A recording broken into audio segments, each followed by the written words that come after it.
Guru ngaji dari pesantren gaib yang ada di angka 7 ini manusia. Sebutkan sahabat Teman pesantrennya di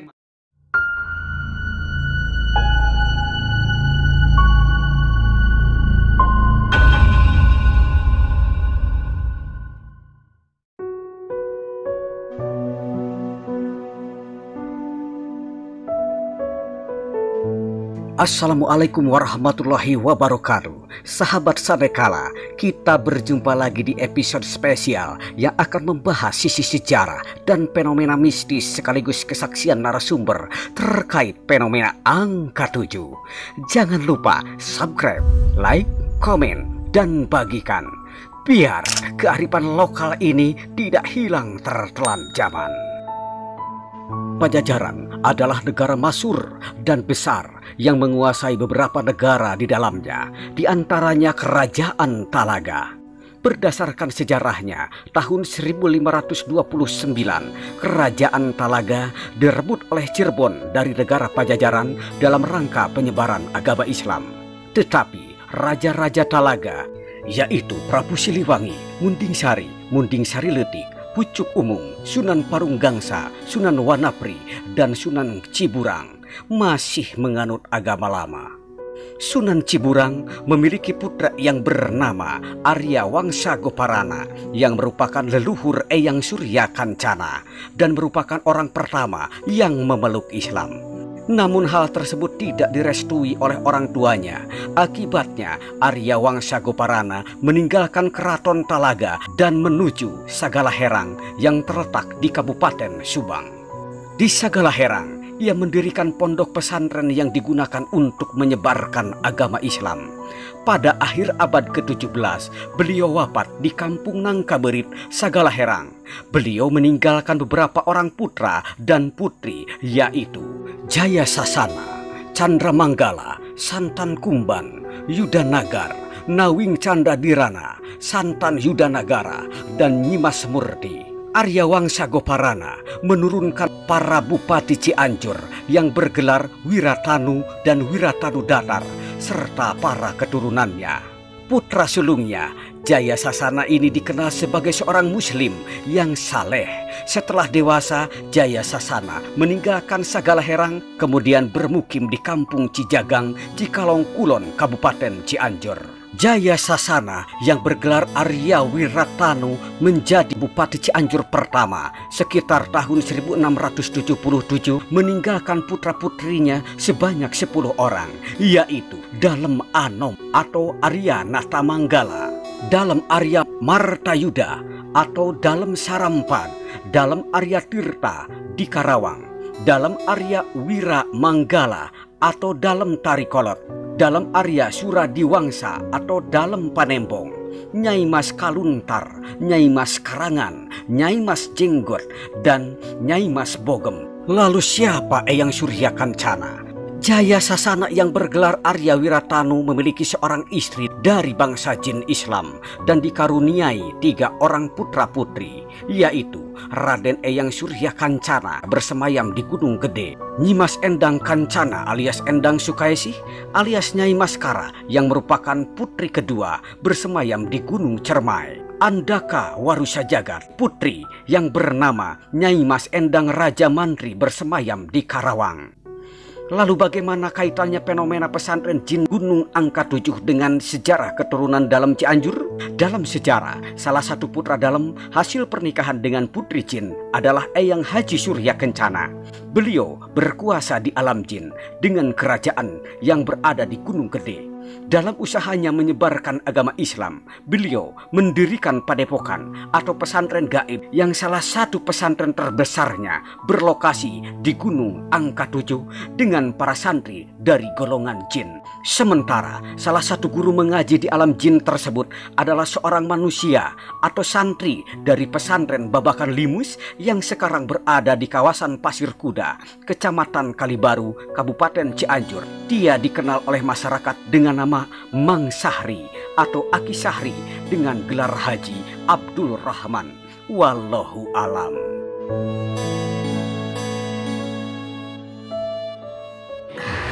Assalamualaikum warahmatullahi wabarakatuh. wabarakatuh. Waalaikumsalam warahmatullahi wabarakatuh. Guys, kita sekarang bersama salah satu tokoh masyarakat dan juga guru ngaji saya sendiri di sebuah pesantren yang bernama Al Hidayah. Hari ini kita akan menanyakan perihal misteri yang selama ini terpendam dalam sebuah kisah yang ada kaitannya kisah ini dengan fenomena angka 7 yang ada di tebing angka 7.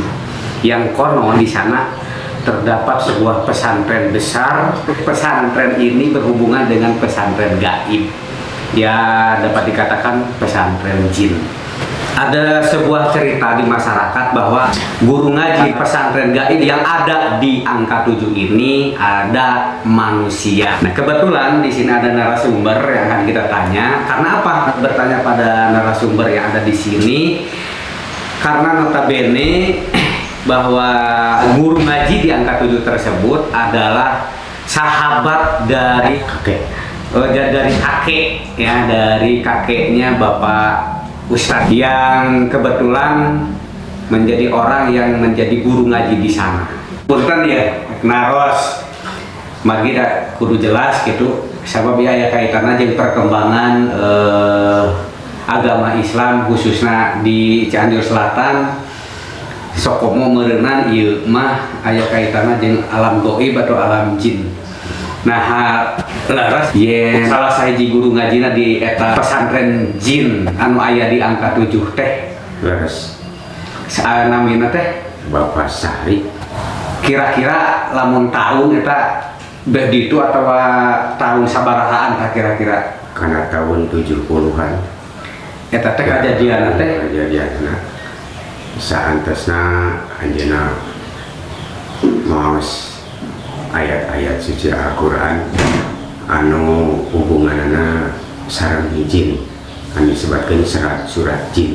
Oh, jadi dia itu mengaji dengan aurat surat jin hingga mungkin karena dalam ya, terlalu khusyuk ya. Terlalu khusyuk hingga dia itu berhubungan langsung dengan alam jin. Katanya sering keluar masuk, bener? Keluar masuk. Misalnya di alam jin langsung keluar menemui orang tuanya, apa bener gitu kayak gitu? Ante saudara. Oh, langsung tilem. Langsung tilem. Angkana kita terang. Teu aya terangan angkana fokus kadinya. Oh, ketika masuk ke alam jin tersebut, kisah itu tidak diketahui oleh orang tuanya atau orang lain. Sampai saat ini. Sampai saat ini juga. Kalau hubungannya dengan kakek kisah ini bisa disebutkan sahabat. Teman pesantrennya di mana sih? Babakan Limus. Pesantren tepat Aki Sahri itu di pesantren Babakan Limus, Kecamatan Tanggeng. Kecamatan Tanggeng, Desa Pasir Kuda, Kapungkur. Desa Pasir Kuda. Sekarang bisa kecamatannya. Jadi benar-benar Aki Sahri ini adalah orang yang menghilang karena ke alam jin menjadi guru ngaji di alam jin yang ada di angka 7 ini.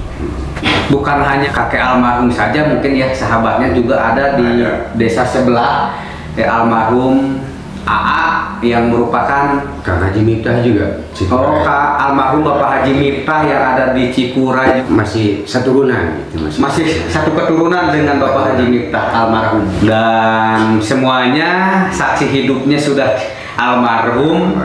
Benar-benar bahwa Aki Sahri ini menghilang atau tilem atau moksa ya, dan menjadi guru ngaji di tempat pesantren gaib yang kononnya pesantren gaib ini adalah pesantren gaib terbesar di Cianjur Selatan karena itu padepokannya didirikan oleh Eyang Prabu Haji Surya Kencana merupakan putra dalem Cianjur. Nah, aya penasaran deh. Kan ada cerita bahwa Eyang Surya Kencana yang mendirikan pesantren gaib di angka 7 itu menikah dengan putri jin. Nah, kumaha ka hukumna? Bisa dasar agama. Yes. Jadi manusia bisa menikah dengan jin asalkan satu agama dan lebih baik walinya dari jin. Oh gitu. Jadi guys, kalau mau menikah dengan jin silahkan, asal benar-benar mampu aja. Karena mungkin tidak sembarangan orang yang dapat menikah dengan jin itu bukan orang biasa-biasa seperti kita. Oh itu jadi sah menikah manusia dengan jin asalkan satu agama dan mungkin misinya sama, beribadah kepada Allah Subhanahu wa taala. Ya, terima kasih. Dan insya Allah kita akan cari lagi cerita-cerita yang lebih menarik lagi seputar mitos, mistis, legenda yang ada di Cianjur Selatan. Sampai jumpa lagi di konten berikutnya. Assalamualaikum warahmatullahi wabarakatuh. Waalaikumsalam.